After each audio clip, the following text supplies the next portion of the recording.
Канешне, беларуская ментальнасць і ў прынцыпе чалавечая псіхалогія хутчэй абіраюць паступовыя змены, чым хуткія рэформы.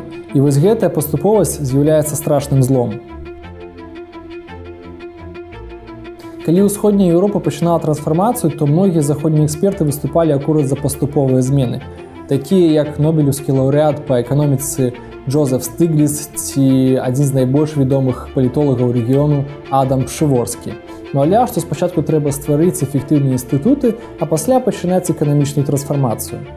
Можа, у гэтых словах ёсць нейкае рацыянальнае зерне, але ўсе краіны, якія праводзілі паступовыя рэформы, яны ў выніку праваліліся. Па вялікім рахунку, значная частка элітаў гэтых краін не праводзілі рэформы, а адцягвалі іх, зарабляючы на карупцыйнасці сістэмы. Яны бралі крэдыты пад смешныя працэнты ці праводзілі так званую прыхватызацыю. Самыя жахлівыя прыклады гэта Украіна ці Малдова, дзе эканамічны дабрабыт дагэтуль ніжэйшы, чым быў у 89 годзе. Таму беларуская адмова ад рэформаў у нейкім сэнсе больш сумленная, чым паступовае раскраданне эканомікі. Сёння паступовасць можна пабачыць ва ўкраіне, дзе ўлады проста абіраюць, што сёння рэфармаваць, а што не рэфармаваць. І ў выніку такая трансфармацыя дае мала плёну, бо рэформы павінны быць хуткімі і шырокімі. Хоць, канешне, дэрэгуляцыю можна правесці досыць імкліва ў той час, як прыватызацыя ўсё адно патрабуе больш часу. Краіны ж, якія абралі радыкальную трансфармацыю, апынуліся больш паспяховымі. Найлепшыя прыклады гэта Польшча ці Эстонія.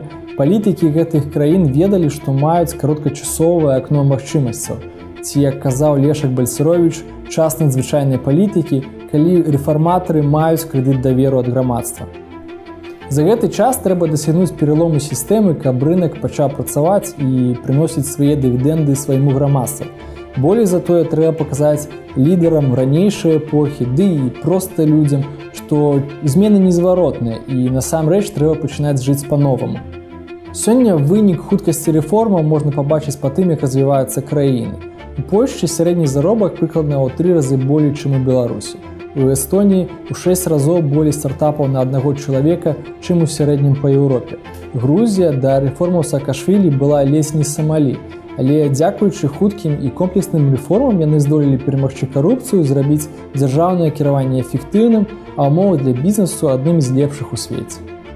Я не хочу сказаць, што ў гэтых краінах усё ідэальна, што імі кіравалі ці кіруюць анёлы. Канешне, не, але ёсць істотнае адрозненне ад Беларусі, дзе рэформаў не было.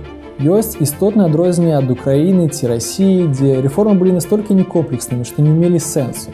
Лідары гэтых краінаў праводзілі патрэбныя рэформы, дзякуючы чаму іх краіны дасягнулі поспеху.